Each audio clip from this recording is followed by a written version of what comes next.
Honorable Ministers Morneau, Duclos, Taylor, and Baines, thank you so much for joining me via webinar to hear this proposal. And you too, Justin. Please address any questions you might have via Twitter. Canada's social safety net is frayed to the breaking point. Our income security structures are crumbling. Canadian income inequality remains rampant. Social crises like homelessness and food insecurity are rapidly growing, and good jobs are disappearing fast. We need to change our approach to income security in this country.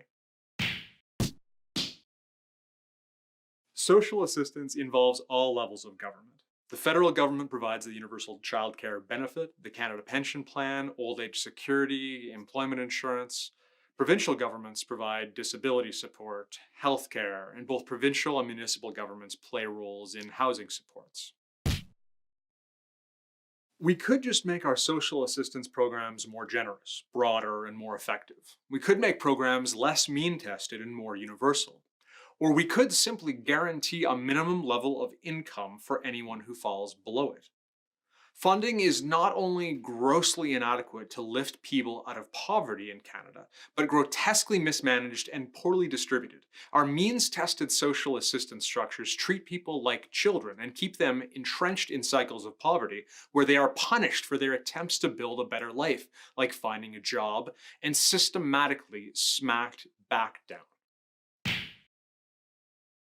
Our current income security structures, policies, and programs provide too little financial support, leave tens of thousands to fall through the cracks, disincentivize people from improving their situations, reproduce inequalities across generations, and balance the heaviest burdens of our society on the backs of the most vulnerable.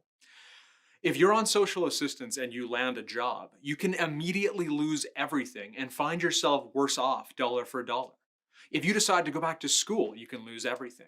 You can be punished for having too many people in the house, or a spouse, or not being able to fill out dozens of arcane forms every month. Social assistance programs that have been designed actually not just to help people who are not working, but discourage people from working because they claw back dollar for dollar any assistance that people are getting when they go to work, create really perverse incentives around people engaging with the labor market at all.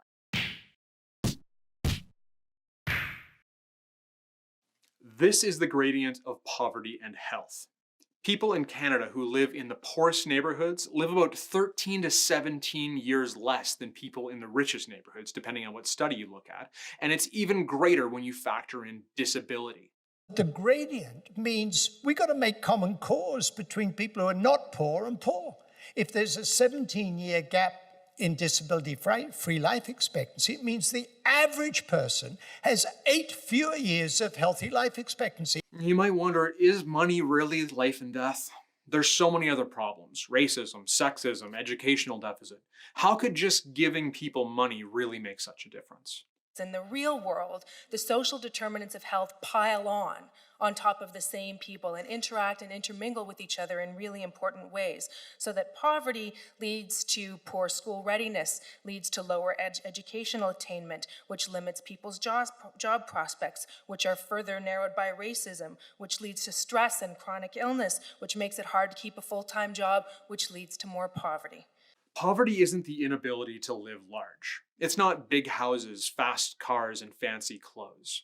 Poverty is the inability to live a healthy life at all, or at least to have any decent shot at it. The opposite of poverty isn't wealth, it's justice. But poverty and inequality aren't just morally impermissible, deeply unjust, and contrary to everything we claim to stand for as Canadians. They're also extremely expensive. Our unnecessary spending on socioeconomic costs like healthcare and law enforcement are ineffective, counterproductive, and unnecessary. The avoidable annual costs of poverty have been calculated at up to $9.2 billion in British Columbia, up to $3.8 billion in Saskatchewan, and up to $13.1 billion in Ontario. That works out to about $1,000 per year per person for the Ontario study, $2,000 per year per person for the British Columbia study, and just under $4,000 per year per person for the Saskatchewan study. No national studies have been yet completed, but scaling up to the population of Canada, that gives us an average cost of poverty of more than $90 billion per year. That's a lot of wasted resources. So we urgently need to address the crises of poverty and inequality. And we know social assistance is ineffective, wasteful, and thoroughly problematic. But there is an alternative: a universal basic income. The concept is simple. If someone earns less money than a certain level that we decide no human should fall below, we make up for the difference so that they do. A guaranteed basic income keeps you at that level, even if you lose your job, or you get a job, or you get sick, or you go back to school. It removes the paternalism of social assistance and replaces it with stability, predictability, and real security. How did this is a closed webinar.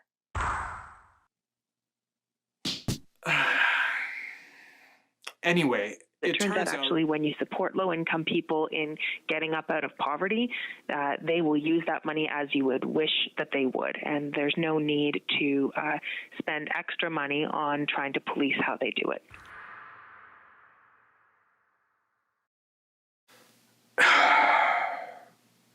It actually creates an incentive for people to work and is much less judgmental and invasive into people's life choices in terms of how they spend their money.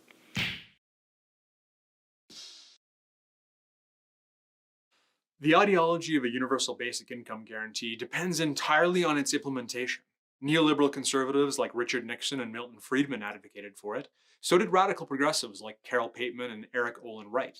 Centrist private business magnates like Elon Musk, Mark Zuckerberg, and Pierre Omidyar have advocated for it. The ideology comes into play in whether a basic income is sufficient to lift people out of poverty and thrive as equal citizens, or squash social assistance into a singular manageable allowance for base subsistence. And basic income is not just for the poor. With the rapidly changing nature of work in Canada toward greater precarity and less security, about half of Canadians are now living paycheck to paycheck. There's more uncertainty than ever. This is a solution for everyone. Otherwise, what we'll see is greater inequality. We'll see a declining middle class, more and more people slipping into low-income categories and less capable of offering their children and their families the kinds of opportunities that we've taken for granted for a number of years.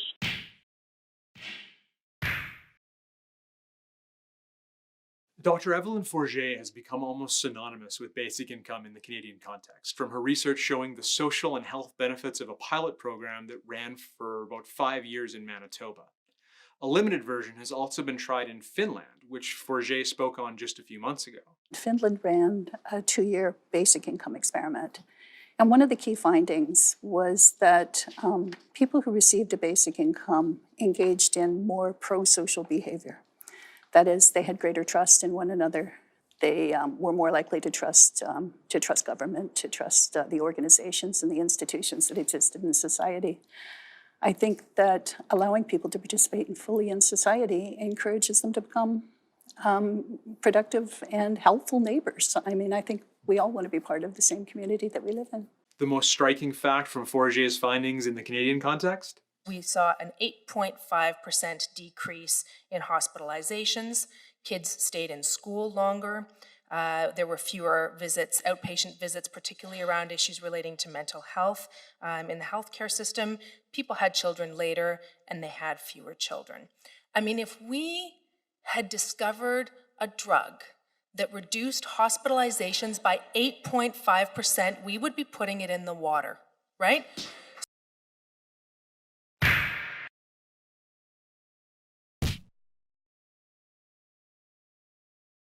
What about laziness? Universal basic income test runs done in Canada in the 1970s showed that around 1% of the recipients stopped working, mostly to take care of their kids. On average, people reduced their working hours by less than 10%. The extra time was used to achieve goals like going back to school or looking for better jobs. More recently, the Ontario government ran a pilot project in the cities of Hamilton, Thunder Bay, and Lindsay, where people had their income topped up to cutoffs at about $17,000 for a single person and $24,000 for a couple. Since social assistance programs were rolled into it, it wasn't enough to raise people out of the low income measure or low income cutoff levels, otherwise called LICO, but it was enough to lift people out of the market basket measure of poverty. It was cancelled this spring, however, 1 year early. People signed up expecting it would last a full 3 years. It wasn't long enough to open that door and be able to actually get halfway there. Like you're almost there and then it was taken away. Aside from the stress and hardship of those who had the rug pulled out from under them by the pilot's early cancellation, there were severe methodological problems with the project that undermined its ability to provide us with the sort of useful data that could have informed whether or not to roll out a basic income policy nationwide. First off, it was too short. We don't know how factors like work disincentives could play out in the long term, a downside which already began to decrease during the last years of the Manitoba experiment in the 1970s. Secondly, the Ontario government wasn't able to access social assistance records because of privacy barriers, and it didn't even have access to the tax records until after participants were signed on and enrolled. The actual enrollment process was pretty slapdash too, by sending out letters to solicit participation. All of this amounted to an incredible self-selection bias, which even the best quality of data, which we absolutely did not get, would not have been able to use effectively. Despite its short-run and problematic implementation, though, the Ontario Basic Income Pilot still demonstrated a lot of promise for this type of policy, and the human benefits we saw in the pilot's run have been pretty staggering.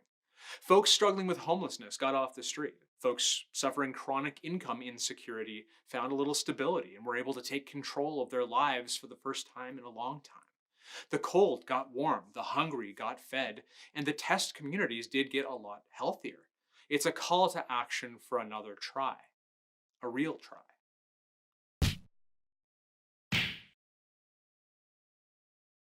I'm not an economist.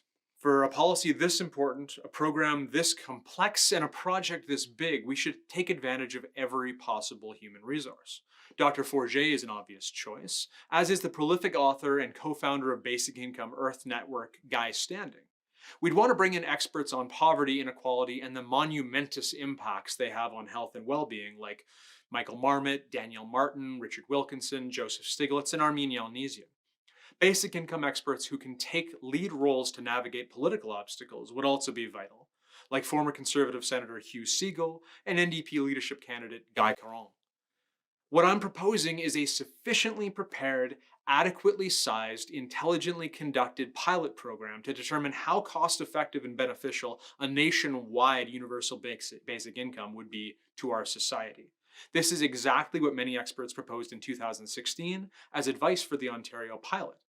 We need a lot of really good data. I would tentatively suggest starting with about 250,000 people, geographically diversified, with each set of cities randomly assigned to be either the control group or the test group. It doesn't have to be these cities, but they should have similar population sizes, demographics, and other factors we can control for. We'd want to adjust the parameters like the amount of income support given to see the impacts of raising people above the market basket poverty line, above the low income line, and beyond. Similar or smaller tests could be run concurrently or subsequently to flesh out this information better. After the initial run, we could expand the trial to larger cities to see if the data trends scale up.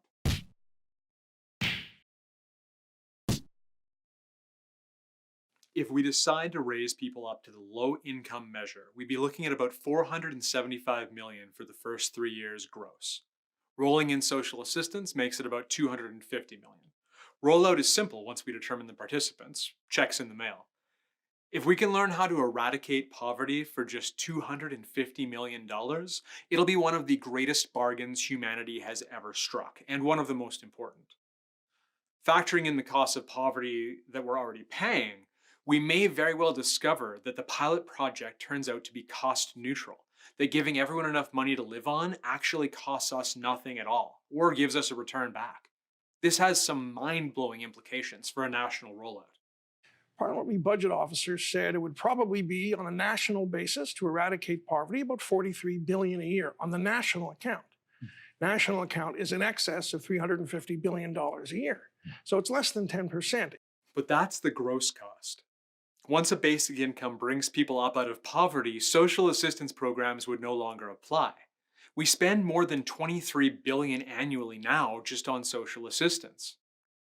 20 or so billion dollars. The Canada Child Benefit already costs us about that much. The Canada Pension Plan already costs us about that much. Tax expenditures for the rich, loopholes and deductions we don't need, cost us $120 billion every year. So if we can afford $122 billion for income assistance for people like you and me, can we afford $23 billion to provide income assistance for lower income people? And again, that's the cost before we see the return on investment from reducing or even eliminating poverty in Canada. You're spending a whole lot of money treating the consequences of poverty. If we can take some of that money and allocate it to families up front so that they can live reasonable lives, I think you'd see the returns downstream. In case you don't remember from earlier, that could very well be up to $90 billion a year. I was born into the care system, but I had the obscene luck to be adopted into a wonderfully supportive family and community that wrapped around me and lifted me up. In my life and work, I've met many others born into the care system who were not so lucky. Lives full of extraordinary hardship, of addictions, homelessness, incarceration, and worse.